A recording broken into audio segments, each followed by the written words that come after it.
Hello மக்களே, March 31 சலங்கி promo review தான் பார்க்க போகிறோம். உங்களுக்கு என்னோட ரிவ்யூ பிடிச்சிருந்தா சீரியல் கொட்டி ரிவ்யூ மறக்காமல் சப்ஸ்கிரைப் பண்ணிக்கோங்க. இதில் கடைசி வீடியோலேயே நம்ம கேட்டிருந்தோம், ககன் பூமி கல்யாணத்துக்கு எத்தனை பேர் வெயிட் பண்ணுறீங்க அப்படின்னு சொல்லிட்டு ஒரு அப்டேட் கொடுக்குறோன்னு சொல்லியிருந்தோம். இன்றைக்கான அப்டேட் என்னென்னா, ககன் பூமியோட கல்யாணம் நம்ம எல்லாம் எதிர்பார்த்த அந்த ககன் பூமியோட கல்யாணம் இன்னும் கரெக்டாக ஒரு 5-7 நாளுக்குள்ளே நீங்கள் வெயிட் பண்ணுங்கள். கண்டிப்பாக ககன் பூமியோட கல்யாணம் நடக்கும். நாளைக்கான அப்டேட் உங்களுக்கு வேணும்னா ககன் பூமி அப்டேட்னு சொல்லிட்டு கமெண்ட் பண்ணுங்கள்.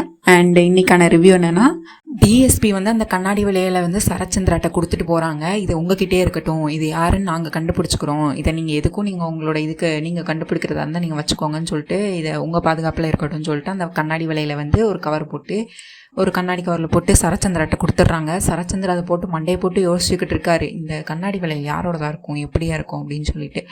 இந்த பக்கம் உதய் வந்து அதே அந்த யோகாசனம் மாதிரி ஒரு ஸ்டெப்பில் நின்றுக்கிட்டு இருக்காரு ககன் சொன்ன போஸில். அப்போ தான் வந்து பூமி வந்து அவங்களுக்கு பிடிக்கும், பூமிக்கு அவங்கள எப்படியாவது கரெக்ட் பண்ணணும் அப்படிங்கிறதுக்காண்டி அவங்க அப்படி நின்றுட்டுருக்காங்க. உடனே பூமி வந்து அவங்கள பார்த்துட்டு, என்ன உதய் இது, ஏன் இப்படி நிற்கிறீங்க அப்படின்னு கேட்கும்போது, நீங்கள் எதுக்கு யோகாசனம் பண்ணிகிட்டு இருக்கீங்க அப்படின்னு கேட்கும்போது, யோகாசனமா, ஓ பரதநாட்டியமில் யோகாசனம் கூட வருமா அப்படின்னு கேட்குறாங்க. வருமே அப்படின்னாங்க. சரி, இப்போதுக்கு நீங்கள் எப்படி நிற்கிறீங்க அப்படின்னு கேட்டாங்க. இதுதான் இப்படி நின்னாதான் உங்களுக்கு பிடிக்கும்னு சொன்னாங்க, இப்படி இதுதான் இதுதான் பேசிக் அப்படின்னு சொல்லிட்டு நீ ககன் ப்ரோ நிற்க சொன்னாங்க அப்படின்னு சொல்கிறாங்க. இதை கேட்டு பூமி வந்து, ஒரு நிமிஷம் கால் எடுங்க, அது அப்படிலாம் ஒன்றுமே இல்லை, ககன் வந்து என்னை காதலிச்சாங்க, நானும் ககனும் காதலிச்சோம், இப்போ எனக்கு உங்கள் கூட கல்யாணங்கிறது அவங்களுக்கு பிடிக்கல, பொசசிவ் ஆகுறாங்க, அதுக்காண்டி அவங்க உங்களை கலாய்க்கிறதுக்காண்டி இப்படி சொல்லியிருக்காங்களே, நீங்களும் அதை உண்மையாக நம்பிட்டு, விளையாட்டுக்கு சொன்னதை உண்மையாக நம்பிட்டு இவ்வளோ நேரம் நின்றுட்டுருக்கீங்க அப்படின்னு சொல்கிறாங்க. அப்போ இது உண்மையாகவே பரதநாட்டியம் இல்லையா அப்படின்னு சொல்லிட்டு உதய் கேட்குறாரு. அதை காலை எடுங்க அப்படின்னு பூமி சொல்கிறாங்க. உடனே காலை எடுத்துகிட்டு அவளுக்கு நடக்கக்கூட முடியல, ரொம்ப நேரம் அப்படியே அதே ஸ்டெப்பில் நின்றனால, நான் இப்போவே போய் ககன் ப்ரோட்ட பேசுகிறேன் அப்படின்னு சொல்லிட்டு ககன்கிட்ட போய் பேசுகிறாங்க உதய்.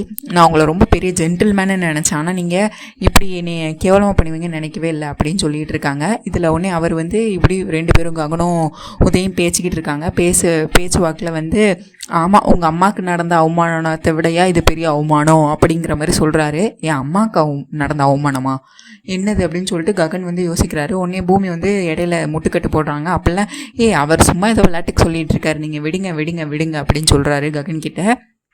அதெல்லாம் ஒன்றும் இல்லை, சும்மா சின்ன விஷயந்தான் அப்படிங்கிற மாதிரி சொல்கிறாங்க. ஆனால் ககன் வந்து விடுறதல்ல, அவர் கோவப்படுறாரு. உதயை வந்து அடிக்க ஆரம்பிச்சிடுறாரு.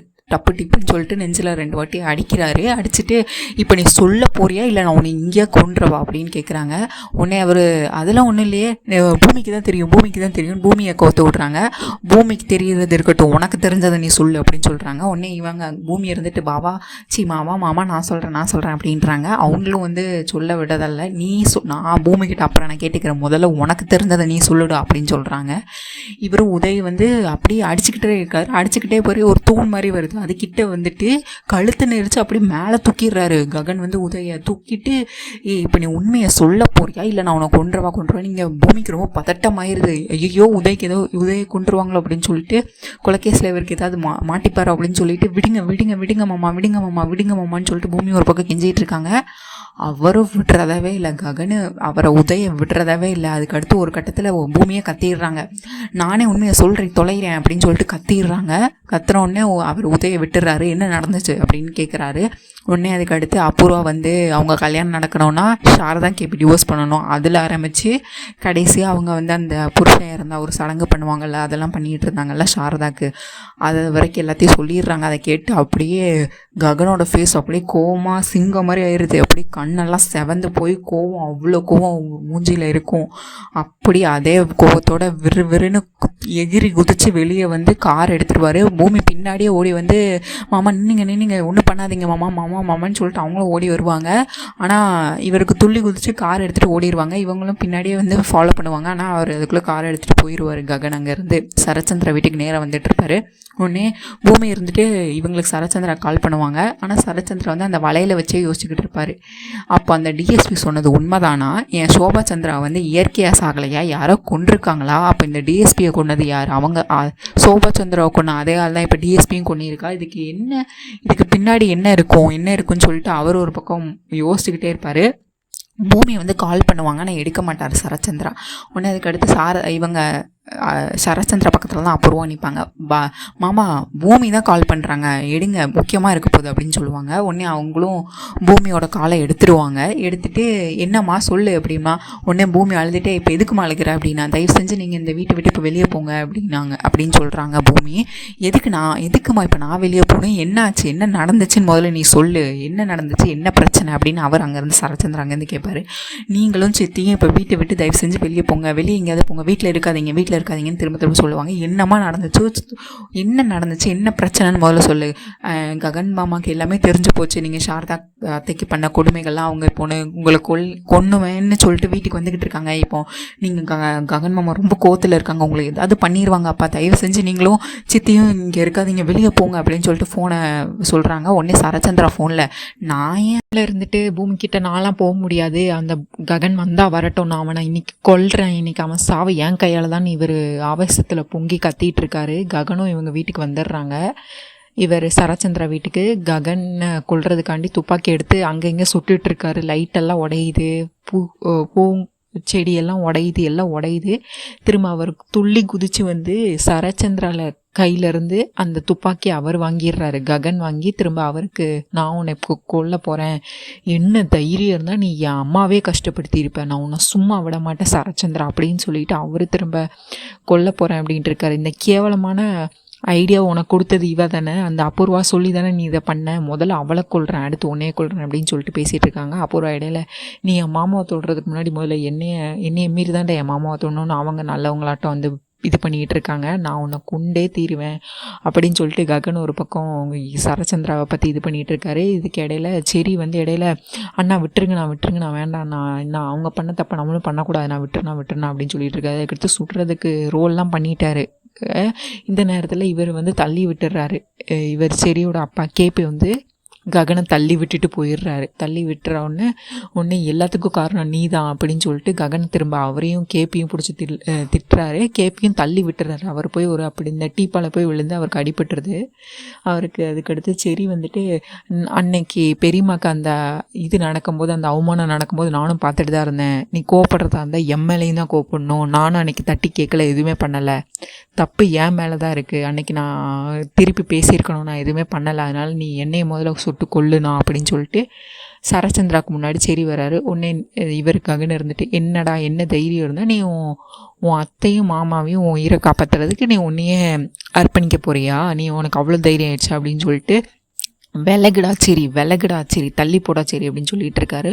முடியாதுன்னு சொல்லிட்டு இருக்காரு. அவரும் அதுக்கடுத்து இவர் செரியையும் ககன் வந்து தள்ளி விட்டுறாரு. போடாங்க அப்படின்னு சொல்லி தள்ளி விட்டுறாரு. உடனே அதுக்கடுத்து, நான் உங்களுக்கு கடைசியாக ஒரு வாய்ப்பு தரேன், ஒன்று அபூர்வா முதல்ல நான் உன்னை சாகடிச்சிட்றேன், அடுத்து சரச்சந்திரா உன்னை சாகடிச்சிட்றேன் அப்படின்னு சொல்லிகிட்டு இருப்பார். உடனே வேண்டான்னு சொல்லிட்டு மருதாணி பாட்டி எல்லாம் இது பண்ணிக்கிட்டு இருப்பாங்க. சரி வேண்டான்னு நினைக்கிறீங்கள, உன் உயிர் காப்பாற்ற பண்ணும்ல, அப்போது நான் சொல்கிறத செய் அப்படின்னு சொல்லுவாங்க. என்ன செய்யணும் அப்படின்னு சொல்லிட்டு, இந்த மருதாணி பாட்டி இருக்குல்ல, அதுக்கிட்ட போய் ஒரு கயிறு எடுத்துகிட்டு வா அப்படின்னு சொல்லுவாங்க. கயிறு எடுத்துகிட்டு வந்தோடனே சரச்சந்திரா வந்து ஒரு தூணில் கட்டு அப்படின்னு சொல்லுவாங்க. எதுக்குடா கட்டணும் அப்படின்னா, இப்போது உங்களுக்கு உங்கள் உயிர் முக்கியமாக வேண்டாமா அப்படின்னு கேட்பான். உடனே நான் கட்டிடுறேன் அப்படின்னு சொல்லிட்டு மருதாணி பாட்டி வந்து குடுகுடுன்னு வந்து அந்த இதில் கட்டிடும், ஒரு தூணில் வந்து சரச்சந்திரா கட்டி போட்டுருவாங்க. இப்போ நீ விட்டுறியாப்பா அப்படின்னா, இப்போ விடுறதா, இப்போ தான் ஆரம்பிக்கவே போகுது, அதுக்குள்ளே முடிச்சிட்டிங்களான்னு கேட்குறீங்க மருதாணி பாட்டி அப்படின்னு சொல்லிட்டு அவன் என்ன செய்வான், என் அம்மாவுக்கு என்ன நீ பண்ணியோ அதை நான் உனக்கு இப்போ பண்ண போகிறேன், அந்த வலிய வேதனை நீ இப்போ அனுபவிக்கணும் அப்படின்னு சொல்கிறாரு ககனு. உடனே அவங்க அதுக்கடுத்து எல்லோரும் ஷாக் ஆகிடுறாங்க.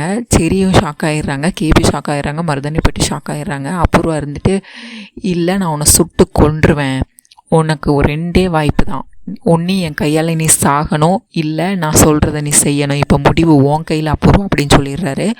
உடனே அவங்களும் வேறு வழி இல்லாமல் உயிர் தான் முக்கியம் அப்படின்னு சொல்லிட்டு, இவர் சரச்சந்திரா அவன் என்னமோ சொல்கிறான், நீ அதில் செய்யாத, நீ அந்த மாதிரி எதுவும் பண்ணாத அப்படின்னு சொல்லி அவர் கத்திக்கிட்டு இருக்காரு. ஆனால் அவரை கட்டி போட்டாச்சு, அவரை வந்து காப்பாற்ற முடியாது.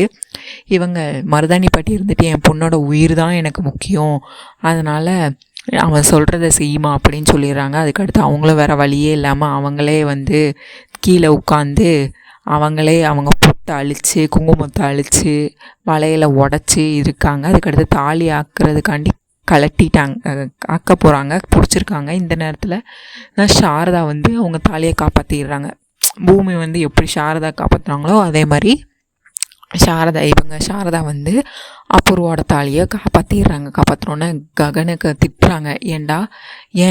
ஏன் ககன் இப்படி பண்ண அப்படின்னு சொல்லிட்டு இது பண்ணுறாங்க. அம்மா நீங்கள் இதில் தலையிடாதீங்க, உங்களுக்கு எந்த அவமானத்தை கொடுத்தாங்களோ அதே அவமானத்தை நான் அவங்களுக்கும் கொடுப்பேன் அப்படின்னு சொல்லி அவர் ரொம்ப டென்ஷன் ஆகுறாரு, கத்துறாரு, சண்டை போடுறாரு. திரும்ப சாரதா ஒரு கட்டத்தில் பலார்னு அரைஞ்சிடுறாங்க இவங்கள ககனை. அவங்களுக்கும் உனக்கும் அந்த அபூர்வாக்கு என்னடா வித்தியாசம் அப்படின்னு இந்த மாதிரி இது பண்ணி பேசிகிட்டு இருக்காங்க. உடனே கங்கன், இதுதான் என் அம்மாவோட குணம், இப்போவாது தெரிஞ்சுக்கோங்க என் அம்மா யாருன்னு. நீங்கள் கெட்டதே பண்ணாலும் என் அம்மா உங்களுக்கு நல்லது தான் நினைக்கிறாங்க. அபூர்வா, அவங்கள பார்த்து நீங்கள் படிங்க, இதுதான் என் அம்மாவோட குணம்னு சொல்லிட்டு அவர் திரும்பி இது பண்ணிகிட்ருக்காரு. உடனே அந்த துப்பாக்கி தூக்கி எரிஞ்சிடுறாரு.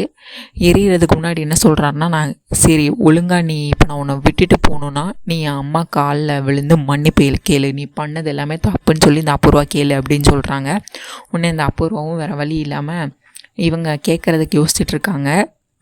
ஏன்னா அவங்க கால் பக்கத்தில் தான் சாரதா நிற்கிறாங்க. இருந்தாலும் பின்னி இருந்துட்டு, அம்மா நீ கேட்டுருமா, வேறு வழி இல்லை, பார்த்துக்கலாமா, நீ கேட்டுருமா இப்போதைக்கு அப்படின்னு சொல்லிடுறாங்க. உடனே அவங்களும் ககன் சொன்னதை கேட்டு அபூர்வா வந்து சாரதா காலில் பிடிச்சி, நான் பண்ணதெல்லாம் தப்பு தான், என்னை மன்னிச்சிரு அப்படின்னு சொல்லி சாரி அப்படின்னு சொல்கிறாங்க. உடனே ககனை கூட்டிகிட்டு சாரதா வந்து இவங்க வீட்டிலேருந்து போயிடுறாங்க. அவங்க வீட்டுக்கு போகிறாங்க. ககன் வீட்டுக்கு ககனும் சாரதாவும் போயிடுறாங்க. இங்கே பூமி வந்து அவசரமாக வந்து அவங்க அப்பா கயிறுலாம் ஊற்றி விட்டு அழுதுட்டுருக்காங்க. இங்கே வந்து அந்த ரத்னம்னு சொல்லிட்டு அபூர்வா ஒரு ஆளை செட் பண்ணால அந்த பொம்மையை திருடுறதுக்கு, டெடி பியர் பொம்மையை திருடுறதுக்கு, அந்த ஆதாரத்தை திருடுறதுக்கு அவள் வந்து இவங்க வீட்டுக்கு வரா. இவங்க வீட்டில் சிவா மட்டும் தான் வாசலில் இருக்கான். அவன் வந்து, ஐயா நான் உங்ககிட்ட பேசணும், நானே இங்கே வெத்து டிக்கெட்டு, இங்கே வீட்டில் உள்ளவங்களாம் இங்கே யாரும் இல்லை, எல்லோரும் வெளியே போயிருக்காங்க, நானே இங்கே வேண்டாதவன் தான், நானே இங்கே ஓசி டிக்கெட்டு தான், அதனால் இங்கே யாரும் இல்லை, நீ தயவு செஞ்சு வெளியே போ அப்படின்னு சொல்கிறாங்க. நான் சொல்கிறது ஒரு நிமிஷம் கேளுங்கய்யா, நான் சொல்கிறது ஒரு நிமிஷம் கேளுங்க அப்படின்னு சொல்லிட்டு அந்த ரத்னம் இவங்ககிட்ட பேச்சு கொடுத்துட்டே இருக்கா. யாராவது வீட்டுக்குள்ளேருந்து வருவாங்கன்னா அந்த வீட்டில் யாருமே இல்லை. உடனே பூரணி வராங்க. நீ யாரு அப்படின்னா, இவங்க தான், நீங்களாவது புரிஞ்சுக்கோங்கம்மா, என்னை இந்த சார் வீட்டை விட்டு வெளியே போக சொல்கிறாங்க, நான் என்ன சொல்கிறேன்னே கேட்காம அப்படின்னு சொல்லிக்கிட்டு இருக்காங்க. உடனே முதல்ல இதுதான் சாரா உனக்கு அப்படின்னு சொல்லிட்டு கேட்க பூர்ணி சிரிச்சிட்டு இருக்காங்க. சிரிச்சுட்டு அதுக்கடுத்து, இப்போ நான் சொல்கிறேன், சரி நீ யார் என்னன்னு கேட்குறாங்க. இப்போ நான் சொல்கிறேன், இந்த வீட்டுக்கு நீ தேவையில்ல, வீட்டை விட்டு வெளியே போய், எங்களுக்குலாம் எதுவும் தேவையில்லை அப்படின்னு சொல்லிடுறாங்க. இப்படி சொல்லிட்டு இருக்கும்போது தான் இவங்க பூர்ணியும் ரத்னமும் பேசிக்கிட்டு இருக்கும்போது தான் ககன் கார்லேருந்து ககனும் சாரதாவும் வீட்டுக்குள்ளே வராங்க.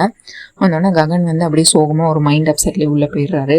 இவங்க சாரதா இருந்துட்டு அவங்களும் போயிடுறாங்க. அதுக்கடுத்து, எனக்கு ஒரு வேலை வேணுமா சாரதாமா, எனக்கு தெரியுமா அப்படிங்கிற மாதிரி இந்த ரத்னம் வந்து சொல்லுது. உடனே சாரதா அதை பார்த்து, யாருமா நீ அப்படின்னா, எனக்கு ஒருத்தங்க, அவங்க வந்து சாரதா வந்து ஃப்ரெண்டோட பொண்ணு, ஃப்ரெண்டு ஒருத்தங்க இருக்காங்க, அவங்க வீட்டில் தான் என் ஃப்ரெண்டு வேலை பார்த்தாங்க, அவங்க தான் இங்கே சஜஸ்ட் பண்ணாங்க அப்படிங்கிற மாதிரி சொல்லி, நான் எனக்கு குடும்பம் யாருமே இல்லைம்மா, நான் அனாதம்மா, நான் எனக்கு நீங்கள் கொடுக்குற வேலையை செஞ்சுட்டு நான் ஒரு ஓரமாக இருந்து சாப்பிட்டு போகிறேம்மா அப்படிங்கிற மாதிரி இவங்க கேட்குறாங்க. உடனே சாரதாவும் இறக்க மனசு உள்ளவங்கள, உடனே அவங்களும் வேறு வழி இல்லாமல் சரிம்மா நீங்கள் இருந்துக்கோ அப்படின்னு சொல்லி வீட்டுக்குள்ளே வான்னு கூப்பிட்டு போயிடுறாங்க. இங்கே மீரா இருந்துட்டு, என்ன தைரியம் இருந்தால் அவன் கேபிக்கிட்ட சண்டை போட்டுட்டு இருக்காங்க, என்ன தைரியம் இருந்தால் அந்த ககன் வந்து உங்கள் பையன், அந்த ககன் வந்து என்னோட அண்ணாவே சுட வந்திருப்பான், அவனுக்கு என்ன அவ்வளோ தைரியமா அப்படின்னு சொல்லிட்டு, அவன் மட்டும் என் கையில் கிடச்சான் அப்படின்னு சொல்லிட்டு இவங்க கோவப்பட்டு இருக்காங்க. உடனே அதுக்கடுத்து இவருக்கு கேபிக்கு கோவம் வந்தது. ஆமாம், இது எல்லாத்துக்கும் யார் காரணம், நீ தான் காரணம், நீ மட்டும் அன்னைக்கு சாரதாவை அடைச்சி வைக்காமல் இருந்தால் சரச்சந்திரா மாமா அவனும் சாரதா கையில் அவர் அந்த மாதிரி சடங்கு எதுவும் பண்ணியிருக்க மாட்டாங்க, இப்போ அவரோட உயிருக்கும் ஆபத்து வராது, என்னோட பையன் சரிதான் இன்னைக்கு உன் அண்ணன் உயிரை காப்பாற்றினது, அதனால் நீ என்னோட 2 பையங்களும் என்னோட 2 கண்கள் மாதிரி, அவங்க தான் என்னோட ரொம்ப நல்ல பையங்க அப்படிங்கிற மாதிரி அவர் ரொம்ப பெருமையாக சொல்கிறாரு. ககன் அவன் வந்து அவங்க அம்மாக்காக நின்னா, இன்னைக்கு என்னோட சரி இல்லைன்னா இன்னைக்கு உன் அண்ணன் உயிரே இல்லை அப்படிங்கிற மாதிரி, என் 2 பையங்களும் ரொம்ப நல்ல பசங்க அவங்க அப்படின்னு சொல்லி, இதுக்கு மேலே நீ இந்த டாப்பிக்கை பற்றி எதுவும் பேசாத மீரா என்கிட்ட அப்படின்னு சொல்லிட்டு அவரும் கோவப்பட்டு போயிடுறாரு. பார்ட் 2 வந்து அடுத்த வீடியோவில் நான் அப்லோட் பண்ணுறேன். உங்கள் தாட்ஸ் என்னன்னு நீங்கள் கண்டிப்பாக கமெண்ட்ஸில் சொல்லுங்கள். ககன் வந்து இந்த மாதிரி பண்ணது கரெக்டாக, அவங்க அம்மாவுக்கு நடந்ததே மாதிரி இன்ஸ்டண்ட்டாக கருமா கொடுத்தது கரெக்டுன்னு நீங்கள் நினைக்கிறீங்களா, இல்லை என்ன நினைக்கிறீங்கன்னு எனக்கு கமெண்ட்ஸில் சொல்லுங்கள். அண்டு பார்ட் 2 வீடியோ வந்து அதுவும் ஹோம் பேஜில் போய் நீங்கள் பாருங்கள், அதுவும் இருக்கும், அதையும் பார்த்துட்டு உங்கள் கமெண்ட்ஸ் என்னன்னு சொல்லுங்கள் மக்களே. நன்றி.